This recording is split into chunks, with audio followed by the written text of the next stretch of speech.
Casi 400 millones de dólares anuales gastará el gobierno paraguayo en dar de comer durante 180 días a los niños en las escuelas. La gran pregunta: y los 185 días restantes, ¿quién les da de comer?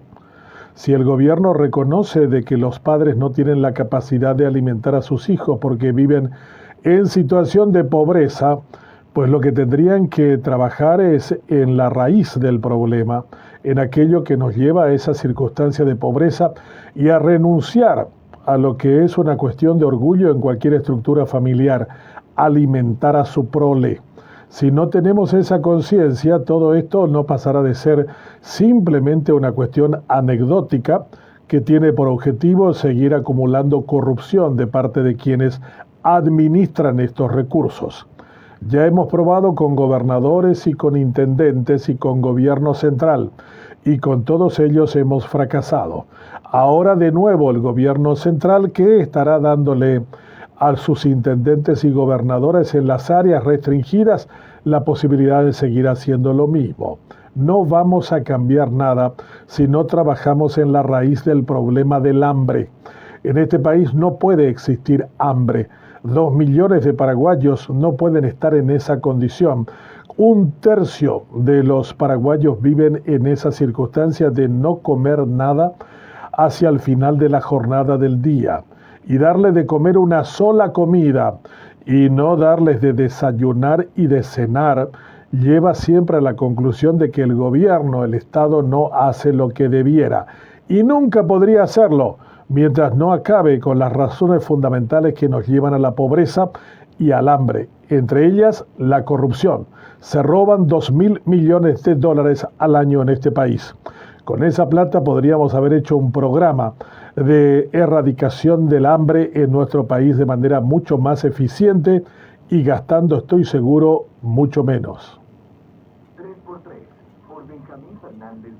La violencia en los estadios no cesa y las razones son muy sencillas. Hay gente que alimenta logro.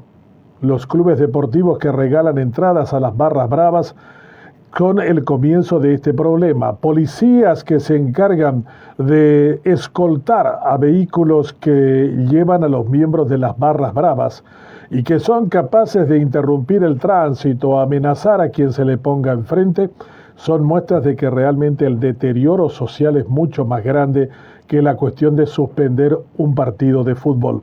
Tendríamos que mirar qué es lo que acontece en medio de esa gran juventud vaciada de propósitos, de conocimientos, de compromisos, de responsabilidades y de trabajo. Muchos de ellos solo encuentran una oportunidad para expresar sus formas más simiescas en los estadios de fútbol. Y si están cargados con alcohol o con drogas, la situación se empeora todavía mucho más. Ir a un estadio de fútbol en estos momentos es un acto absolutamente arriesgado de irresponsabilidad para con uno mismo y con las personas que lo acompañan. Esto tendría que ser analizado como una propuesta de seguridad pública en general y trabajar fundamentalmente en las raíces del problema. Las cuestiones de la Contraloría, trabajando en función de la tarea que le debe y que por mandato de la Constitución tiene, nos lleva muchas veces a pensar si el Contralor está interesado realmente en dicha labor. Ayer Camilo Benítez, el actual titular, habló en el acto de Hambre Cero como si fuera un miembro del gabinete de Peña, cuando él tendría que controlar a Peña y además no debería participar de eventos de este tipo que con el paso del tiempo en el futuro cercano podría caber dentro de las cuestiones que él tendría que atender y los suyos.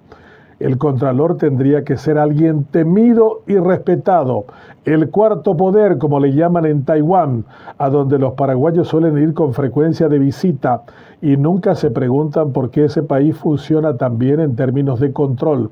En el Paraguay, el propio Contralor se comporta como miembro del gabinete que debiera él controlar y además se queja de los salarios que recibe, y alguno que otro Contralor dijo: nuestro trabajo no sirve de nada porque finalmente la Fiscalía no recoge nuestras denuncias.